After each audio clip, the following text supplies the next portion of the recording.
The Google Pixel 10 Pro XL is the Pixel phone to buy this year.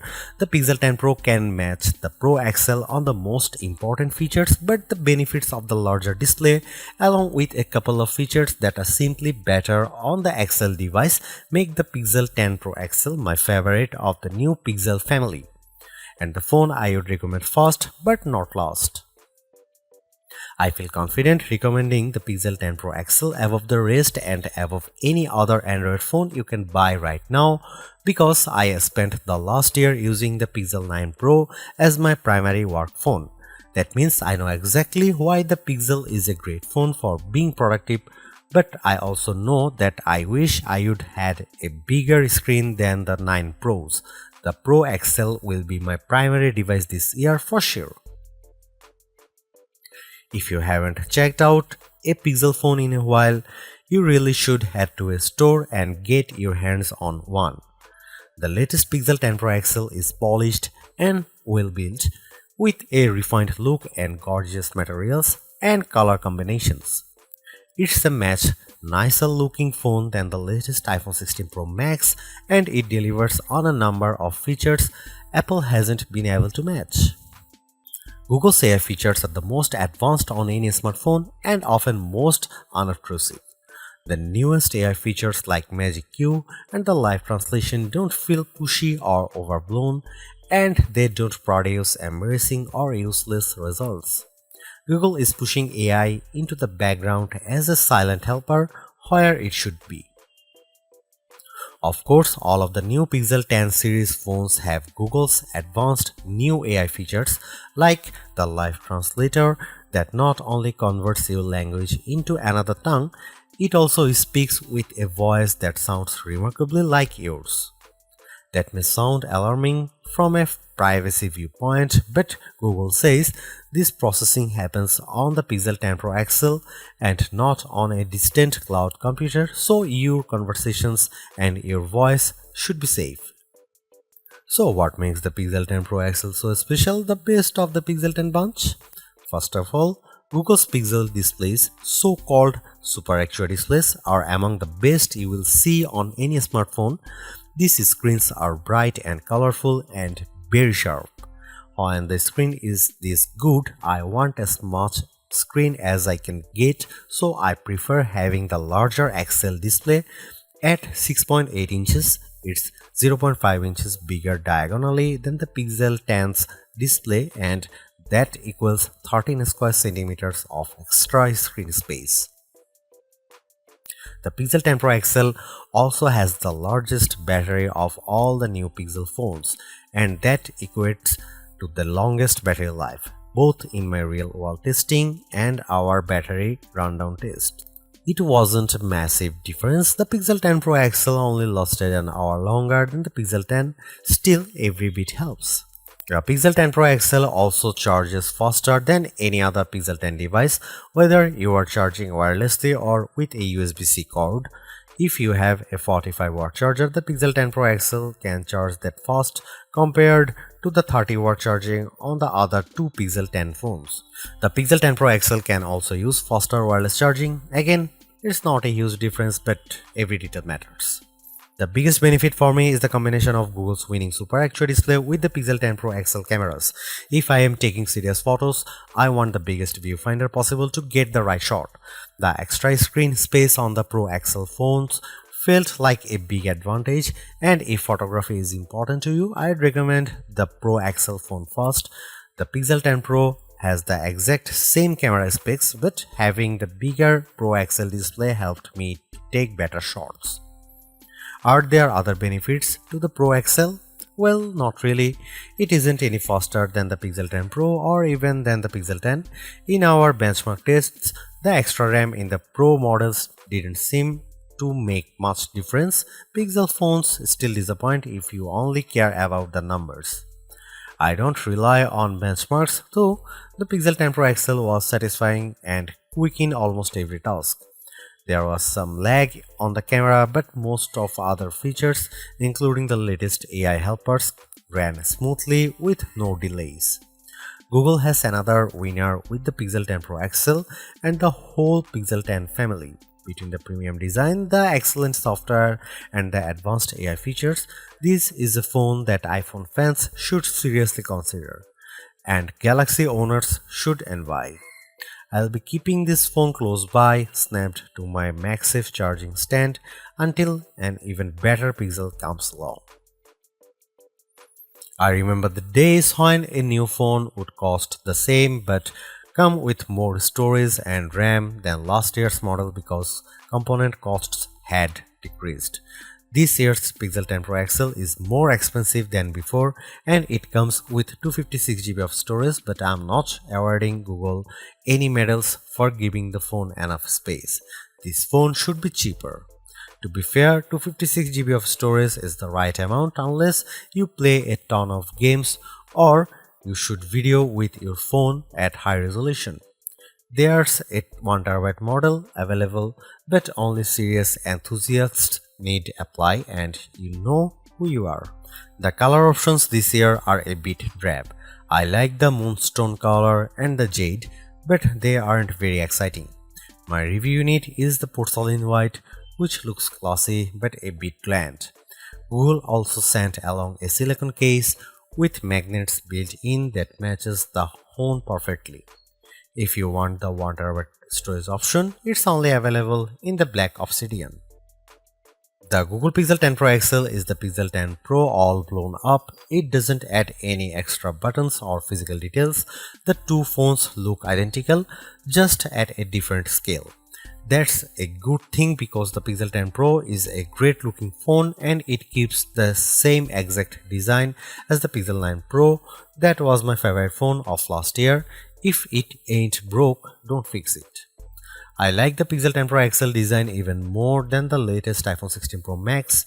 It feels just as refined as Apple's phone with fewer unnecessary buttons to get in the way. Does anyone actually use the camera control? I know I don't. To be fair, I don't use the temperature sensor on the back of the Pixel 10 Pro XL, but I can ignore that easier than a button. The color options are a bit professional and bland, but closer inspections shows more attention to detail than I would have expected from Google. The jade color of my Pro review sample, for instance, was matched with a light gold frame that looks barely glided. It's a gorgeous match. The speaker grills on the bottom of the phone are new and color matched to the frame you choose. It's a nice touch that most people won't ever notice. I have no complaints about the Pixel 10 Pro XL design except that I would like to see more interesting color options. Google at least matches its phones perfectly with its silicone case colors, and like the Pixel 10 phones, the latest cases have magnets inside that secure a very strong connection to any Pixel Snap or MagSafe accessories you might buy. Wow, I was expecting to be pleased with the Pixel 10 Pro XL's display, but this phone somehow looks even better than I anticipated. Google's Super Actua displays are among the best you will find on any smartphone. For the past few years, Google's new Pixel displays have been dominant, topped only by Samsung's best Ultra screen, and this year hasn't been disappointing at all. The Pixel 10 Pro XL is a joy to use in any situation. It's great in outdoor light, even for shooting photos or reading my social feeds. It's perfect for navigating in the car or on the street. It's a great phone for reading in the dark late at night or as a bedside lamp with the Pixel Snap screensavers. In fact, I like this display so much that I think it justifies paying more to have more of it. The Pro XL is the Pixel to buy not just because it has a bigger screen, but because the screen is so enjoyable that I want to have as much of it as possible. Whether I'm watching videos, taking photos, or playing games, the Pixel 10 Pro XL display is my favorite on any smartphone I own.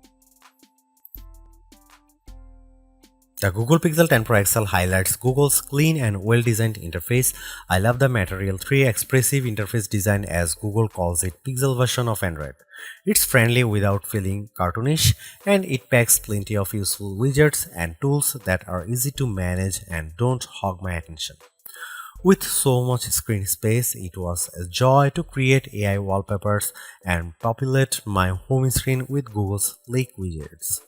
I let the phone set all of my icon and widgets colors to match my wallpaper, creating a unified theme, and the phone darkened the colors as the day went on, finally flipping to dark mode after sunset. That's the best of Pixel, a well-designed interface filled with just enough useful features to make the phone a tool you always want in your pocket. The Pixel 10 Pro XL will definitely remain my primary work phone after this review is published. It gives me simple customization and shortcuts that removes the clutter of apps from my home screen and surface just the information I need. I wish iOS was better at this. The Pixel 10 Pro XL also has some of the most useful AI features you'll find on a phone, and I am a big fan of Google's call screening tools. I can let Google AI answer when an unknown number calls, and it will give me a text transcript of whether my caller says, then I can decide whether to answer the call or not. This feature is only available on Pro Pixel models, and it's worth the upgrade if you take a lot of calls. Apple lets you make a contact card for yourself that will accompany your phone number when you share your details. Google lets you make the contact card for your contacts instead of having them do the work. That seems like a better solution since not everybody owns an iPhone and Apple's contact card don't work across platforms. Even Google's Daily Hub is more useful than other attempts I have seen. Samsung, Motorola, and now Google all offer a homepage for your personal information gathered and summarized by AI. On my Galaxy S25 Ultra, the now brief page has been useless at best and oddly flippant at worst.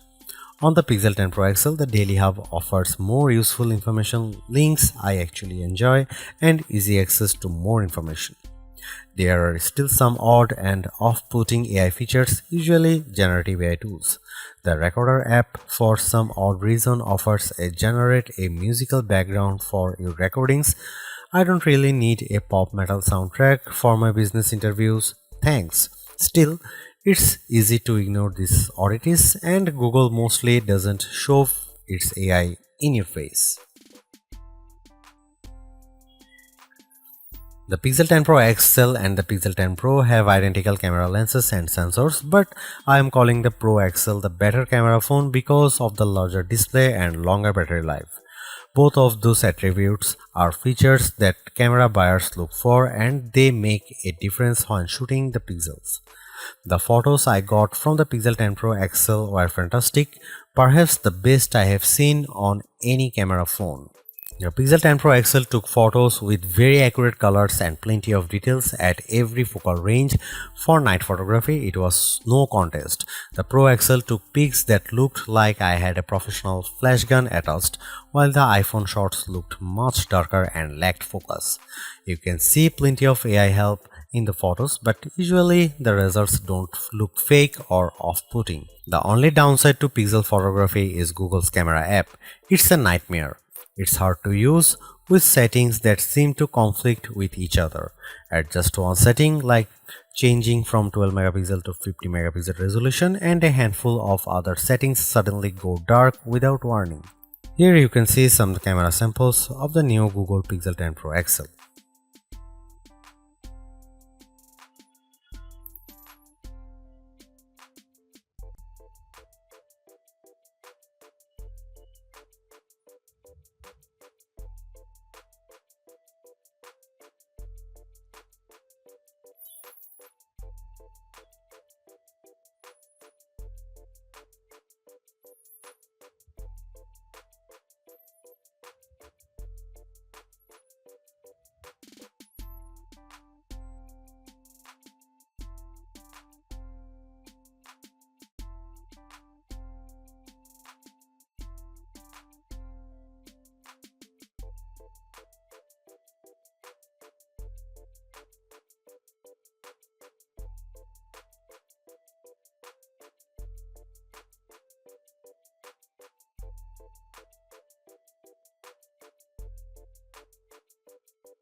The Pixel 10 Pro XL's performance is the phone's only real letdown, and even though it didn't make a difference most of the time, at key moments the phone struggled to keep up.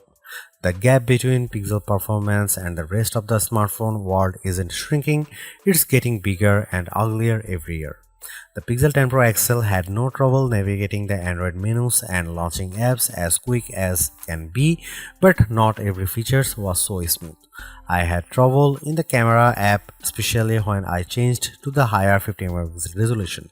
The camera sometimes stalled after I hit the shutter button and made me wait for a few moments until I could snap my next shot. That's a huge disappointment, and I don't know any other phone outside cheap bargain options that fails to perform basic tasks this manifestly. I can press the shutter button on my OnePlus 13 as fast as my finger can fly, and it never misses a beat, likely thanks to the Qualcomm Snapdragon 8 Elite chipset inside. Qualcomm has a superior platform this year, and phone makers who don't use the latest Elite options are being left behind in more ways than one. I no longer think the Tensor G5 is good enough for the Pixel 10 Pro XL. It isn't. It can't keep up with the latest Android software and features, and it's time for Google to rethink its platform strategy. Google's made a few but effective upgrades to the Pixel 10 Pro XL. It's a masterclass in efficiency, changing and improving just enough to stay almost the top of the pack in the most areas. The display's brightness is unmatched, and the camera's ultra-wide perhaps aside offer a balanced natural look that I can see a lot of people liking. It's unfortunate the Pixel 10 series is still the lowest powered of the flagship phones on sale today and lags behind its main rivals on battery efficiency. Hopefully, access to Google's latest AI tools makes up for that for anyone who decides to take the plunge, although perhaps give it a couple of months if this is your primary reason. Hopefully by then the seemingly incomplete Magic Q and the preview version of the camera coach will have been made whole.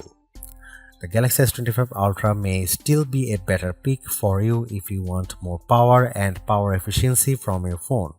The Pixel 10 Pro may also be a better fit than the XL, considering you only sacrifice display size and battery life for a cheaper phone that's otherwise just as capable as its large sibling. But the Pixel 10 Pro XL is the most capable of competitive of Google's latest batch of phones. If you are buying a phone right now and want best-in-class software combined with top-tier hardware, this Pixel is probably the one to pick.